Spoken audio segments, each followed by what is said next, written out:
They're the country's most remote police force. You can be 250 kilometres from the nearest anything. Let's rock and roll. Patrolling over 1 million square kilometres of the world's most unforgiving landscape. They keep the peace. It looks like it's starting to get out of control. Without losing their cool. Just doing our job. Territory Cops. Tonight. How's that for a hairdo? If a man bun in Darwin isn't criminal enough, Fancy seeing you here. this bloke gets busted twice in one day.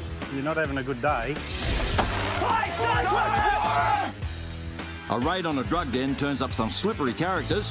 How many cops does it take to catch a snake? And the Cinderella story. Where are my shoes? Territory style. It's a 5 a.m. breakfast for Seamus, Tanya and Tizzy, and in the NT, they breed these cops so tough, they've traded donuts for muffins. We still like donuts, but it's, yeah, these muffins aren't bad, though. What are you putting on my muffin, Yogi? Secret ingredient. Yogi's the best muffin maker in the NT. So everyone meets up on night shift, comes and sees Yogi. Yogi! Oh, man. People in property crime, we're one unit, one family. We are all there for one another. Thanks, mate. Good work, Yogi. Yeah. You know, a lot of us have come from different areas, have different experiences. A lot of guys in Trident have worked out bush, come from interstate like myself. So we all bring something different to the table, and I think we complement one another. There is no other copper in the territory that drinks strawberry milk. Got to keep in touch with your feminine side, you know? Back at HQ, Tizzy is heading up a raid on a well-known drug den. The situation is this: methamphetamines are being sold from the address in Malak. They expect to find 3 dealers who are not only in the business of selling drugs, but bad batches of them. There is a number of incidents involving persons from that address under the influence of ice being taken to hospital. We've received keys, however, if they've changed the locks, we've got permission to force entry. Given the fact that it is a drug house and we know that there's a lot of illegal drugs moving in and out of that location, there may be other persons there, so just have each other's back for this one. When you act on information, you've got to think of the other officers' safety. You don't know what's in the house, you don't know what threats, you don't know who's going to be in there. You just want to make sure that your buddy's going to be all right. We're Strike Force Trident. Logged on until 1500 hours, how'd you copy? We're just approaching the location now. Righto, if everyone's ready, let's go. Dog's in the front yard. With the front covered, Tizzy heads around the back to try the key. No, wrong keys. The locks had been changed. Luckily, he's brought along his own set of keys. Police, search warrant! Yep. Police, search warrant! Police, search warrant! What shift have you got tomorrow? Just a night shift. It's an old cliche, but like most cops, Lockie says he's married to the job. And he literally is. Just watch where you're driving. That's deep. Yep, you guessed it. That's his wife, Sandi. I'm 2 years older than him, Yeah, so seems a bit old. I wasn't too keen on it to begin with. But he won me over. Yeah. more persistence pays off, probably. Hey, big fella. Sandy works the beat in the mounted unit, while Lockie's a street cop. He loves a good pat. Give me a pat. She's a really good copper. She's really intelligent. She's really thorough. She's got a really good investigations background. And she's also just a caring person. Yeah, do you want to hold him? Yeah. The pair met through mutual mates in the force and take working together as a bonus. A lot of the days that we come home and we have a big discussion about some of the problems that we face today, and there's also that understanding of sometimes we don't really want to talk about it. I think there's a greater understanding as well if, you know, he calls me and he's not going to be able to come home for 6 hours and it's my birthday. I understand the job. I understand that he can't just pick up and leave. At this stage, mate, I'm just going to advise you that you have the right to remain silent. Wonderful. You're under arrest for failing to leave a licensed premises, OK? It's good. It kind of keeps me grounded in a way as well, because I don't get too big, because I'm not even the best police officer in my house, let alone the station, so... Well, Lockie, tonight could be your night as Darwin's party strip is going off. Sometimes it can be crazy. I've literally seen Mitchell Street glowing blue and red with like 8 police cars just parked up with little spotlights and just trouble everywhere. Yeah, look out, ladies, it's going to be sick. Watch your head. Yes, sir. Sandi's also working on the night shift, and she's got a new recruit. This is Amarok. He's 4-year-old. This is his first night shift. And this is Hightower. He's one of our more experienced patrol horses. There's a lot of intoxicated people on the street, so we're just patrolling the main CBD at the moment, so we'll do the main 4 streets and try to provide any backup that any of the foot members need. These horses are specially trained to cope with the noise and intimidation of drunk or aggressive crowds, but sometimes that's easier said than done. Outside Monsoon nightclub, a bloke's just been kicked out and is trying to fight the bouncers over a missing shoe. Where am I going? But even once he's got it back, he still wants to crack on. We've gone up and tried to have a chat to him. He's become aggressive, yelling and screaming. We've tried to push him off the road. He's become even more aggressive at the horses. When someone's on the road like that, they're obviously not obeying directions. They've got no idea where they are. The horses provide some sort of shield or cover, so we usually try to shepherd that person off onto the safety of the road and use the horses as blockers. In Darwin on a busy night like this, aggro spreads like wildfire, and Lockie and Drew are called to help sort things out. Okay, I don't see nothing. You're under arrest. Hey, it's okay. Get back. Get back. Get back. But this Cinderella's not going down without a fight. Wait. Calm down. Calm. Stop resisting. Get on the ground. Working in traffic gives Senior Constable Sarah Hutchinson a good chance to get out and meet the locals. You look way too young to be driving. I'm 21, actually. Are you really? 2 days. Wow, fountain of youth. Perfect, like a pro. The people in the territory are varied. I'll put that politely. You're obviously continuing Movember. You realise we're almost at the end of December now. What's your name? Sheriff. If you believe it or not. Really? Your name's Sheriff? Yeah. Once you know me, like, no one ever forgets me, so. There are some great characters up here, and I've come across quite a lot of them. I'm sure there's still many out there that I'm yet to meet. And there's plenty of chances because driving without a licence seems to be how they roll up here at the top end. I've left my licence at home. Have got any ID at all? No. Is there any reason you're driving without a licence? No. In fact, some turkeys lose their licence and pretend it never, ever happened. For some reason, people who get disqualified by the magistrate don't take any notice of it. Come straight out 5 minutes after being disqualified and get in their car and drive off. And it happens all the time. Which is why the cops are running a stealth operation, cruising the Darwin Magistrates Court car park. The 6 people going to court today, I think out of the 6, 3 have been involved in motor vehicle crashes whilst they're intoxicated. So these are the people that we want to keep off the road. And up rolls customer number 1. It's not one there, is it? No petrol cap and a dodgy front end. In police speak, a dead giveaway. I don't know, but he looks pretty good, doesn't he? Hutchie runs a check on the plates and they circle back around. Now, that car back there has got the wrong number plates on. We are looking for a couple of silver sedans. That was a silver sedan. All right, we'll go back there. He may not have been one of the people they were looking for, but he is now. I want to get him before he gets out of the car park. He might even run. You've got to ask yourself, why would you park in the courthouse car park with dodgy number plates? So this guy's going to have a reasonable explanation, right? Where'd you get these number plates from? You found them.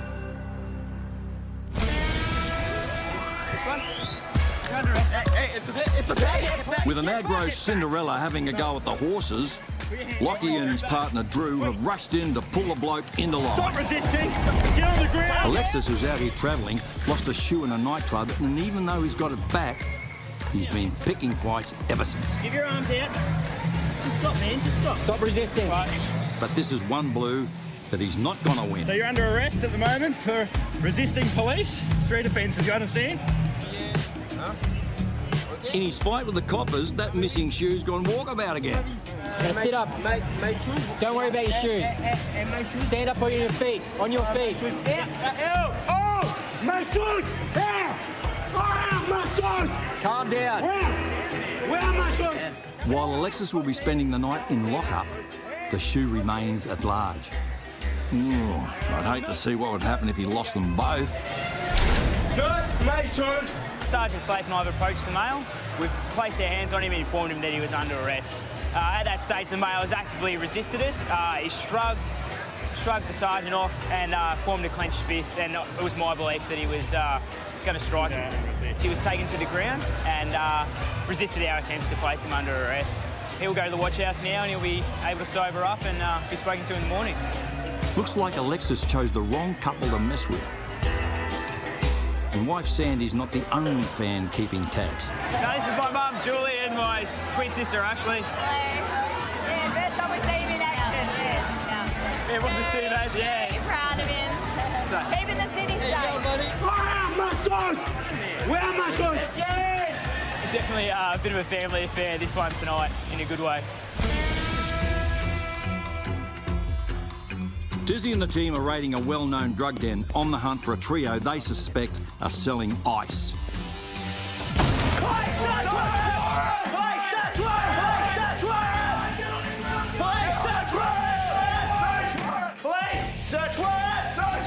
They move quickly to get control of the house.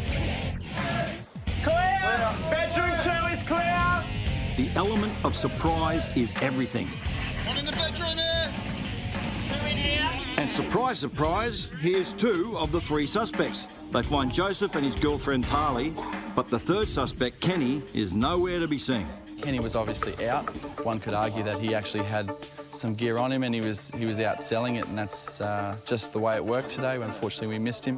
What's your name, buddy? Sorry? Joseph. Cool, my name's Mark. Yeah, all right, Tali, I know you. So what we'll do is I'm going to serve you with a search warrant. Okay. Tali has an outstanding warrant for one of my jobs, actually, where she was located with a trafficable quantity of methamphetamine. Tali, at this point, I'd like to inform you that you're under arrest for an outstanding arrest warrant. You're in our custody, not free to leave. Do you understand that? Before we get started, man, is there anything in there that you'd like to tell us about before we... Obviously, we're here searching for drugs. Any needles? Whereabouts? Yeah, that's cool. I just don't want our guys to get stuck searching. Yeah, we've probably seen them. Oh, so they're not hidden? Are they capped or uncapped needles? Capped? All right, cool. Our procedure is to let the drug dog come through and do its search. It will give the handler a number of indications and give us a bit of a hint as to where to look. And sure enough, the sniffer dogs head straight upstairs and make a beeline for Tali's handbag. Anything here that shouldn't be? Needles? What's that? But is this all Tali's hiding? That car back there has got the wrong number plates on. The cops noticed this turkey parked in the courthouse car park with fake plates. We're just doing a licence check. Is this your car? The number plates are incorrect on it, mate. So, have you got some ID? Licensed or unlicensed? Not disqualified? No. All right. Where'd you get these number plates from? You found them. He's driving unlicensed in an unregistered car and he's committed another major offence. He's also sporting a man bun in Darwin. What's that for a hairdo? Obviously, you're going to get a notice to appear to go to court. What? For a man bun? For unlicensed and unregistered and uninsured and... I get it, I get it. Wrong plates as well. OK. Picked a bad day to come to court. It's a bad day for what could be Darwin's only hipster. Just take a seat in the car, mate. That way I know where you sit. So I'm always surprised by some of the things I see happen in Darwin. This is a first for me. We're going to take those number plates off your car, OK? Well, mate, they don't belong in the car. Are they stolen plates? So you know who owns them? Well, you're in possession of property that's suspected of being stolen, mate. They're not. How do you know that? Either way, he's losing the plates and getting a ticket. Right, what I'm doing is issuing a notice to appear in Darwin Magistrates Court. If you fail to turn up, a warrant may be issued for your arrest, so I advise you to turn up. And when you do turn up, make sure you've got a driver's licence and your car's registered before you park at the courthouse. There's a comedy of errors in relation to this case. I mean, unregistered for starters, wrong plates, pretty easy for us to detect. What's that car? But no sooner have they pulled out of the car park, It says station wagon, white Camry. and Hutchie thinks this car might be on her hot list. Oh, hang on. It's unregistered. Get it. Yeah, Where'd they go? Quick, go. Just rock it. Watch this car, watch this car. Go. Come on, get out of my road, car. They've only been on the job for half an hour and already they pulled over their second unregistered car. BGM Tango 205, we have a trap on Dinah Beach Road. And Hutchie can't believe what she's seeing. Hello again. Fancy seeing you here. You're not having a good day. Tizzy and Seamus are in the middle of a drug raid. There's no sign of the mysterious Kenny, but they may have just found some of the drugs they are looking for. Anything here that should be? Needles? What's that? MSM cutter. Righto, at this stage I'm treating it as a dangerous drug. What's your reason for possessing a dangerous drug? Somebody gave it to me. It's been sitting in my bag for the last 2 weeks. Okay. It's not a drug, it's a cooking aid. Yep, I know. MSN is a cutting agent and it's basically used by druggies to dilute what they've got. Gets more value out of their product, but also too, druggies use it as throwdowns as well. So they'll put a few of those bags in places where police will look and hopefully that'll deter us from continuing to search. Along with the cutting agent for Tali's home cooking, there's crystals they suspect to be methamphetamine and, of course, Tali's cooking utensils, a cheeky measuring scale. What are the scales for? And a syringe. I asked you if they were capped or uncapped. They are capped. No, they're not. Well, unless you just threw my bag around, then were. And it seems while the bag was being thrown around, this ice pipe also fell in. What's your reason for possessing a smoking implement for drugs? Hold on to my girlfriend. Okay, what are you doing possessing it? She asked me to hold on to it the other day and he went back for it. Okay. It's an unlikely story, but not as good as her next yarn to explain how this complete stranger's credit card also fell into her handbag. Who's Miss K.U. Yip? What's your reason for unlawfully possessing property? I found her in the car park near the shops. Yeah, when? 3 or 4 days ago. Yeah. Why haven't you taken it to the police? Their credit cards. I haven't had a chance. Hey? I haven't had a chance. In the last 3 or 4 days? Oh, well, me. Druggies are always looking for ways to get money. The last time I arrested her, she was in possession of a lot of stolen property, stolen mail, etc., things like that. So I'm not surprised and I don't really believe her story at all. Tyler, I'll get you to stand up, mate. We'll give you a quick search. She had used needles, loads of empty clip-seal bags, which obviously would have held methamphetamine at some point in time. It's a good result. She was on bail already for methamphetamine use and possession. With Tali in custody, Tizzy and the team continue their search for drugs. Take a seat, man. And Kenny. I know you've been asked, but where's Kenny right now? Do you know? Sure, mate. No, Yeah. I thought he was here. He was here last night. Yeah, it's funny, eh? Well, if Tizzy finds that funny, then he won't believe what he finds next. What is it? Now, that car back there has got the wrong number plates on. Hutchie and Dunlop are pulling over unregistered cars in the courthouse car park, and it's like shooting fish in a barrel. They're unlicensed and unregistered and uninsured and wrong plates as well. They've already busted this bloke for being unlicensed, unregistered, and in the possession of dodgy plates. What's that car? It's unregistered. Get it. And now they're onto the second unregistered bust. BGM Tango 205, we have a trap on Dinah Beach Road.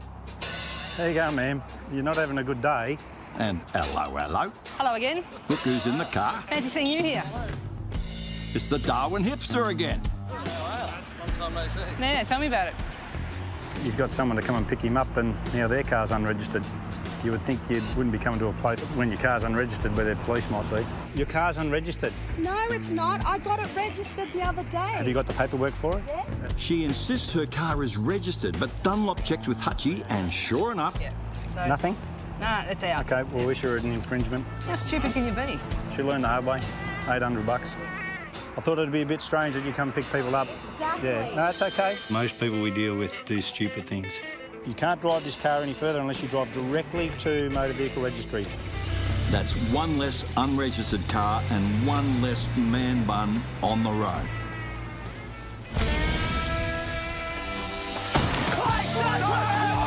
So far, a bust has turned up drugs, drug paraphernalia and stolen credit cards. But a second sweep of the house reveals that the credit cards are not the only thing stolen. What is it? Is there a snake in there at all? It seems these druggies aren't just ice enthusiasts. Kenneth had no permits for the snakes. We did some checks for Parks and Wildlife, so we're aware that he's got these snakes illegally. Luckily, Seamus fancies himself as a bit of a Steve Irwin. I'm going to get it out. Because just the thought of snakes sends Tizzy into a tizzy. I'm just scared of them. I just do not like them. There we go. The only good snake is one that's not near me. Snakes and a territory go hand in hand. I actually own snakes anyway, so this little fella's a bit flighty. He hasn't been handled very often, but he's not too bad. With Python number 1 in the bag, done. It's time to take on his much bigger brother. You get bit by a snake in your life? I've owned snakes. Oh. And he's a little grumpy. Once he smells human flesh, that's when it's bad juju. Yeah? Oh, he wants you. Righto, we got it. How many cops does it take to catch a snake? He's a little bit more aggressive. There are no drugs on Joseph, so he's free to go. But with Talia and the Slammer and Kenny summoned to the court for his snakes, it's also not a bad haul. And this drug den is officially closed for business. At least it sends him a message. Yeah. Kenny turned up for court and was fined $500 and his snakes were adopted out. Cinderella was charged with 4 offences, including using his shoe as a weapon. That saw him $1,500 out of pocket. This bloke copped traffic fines totalling $2,250, but they let him off for the man bun.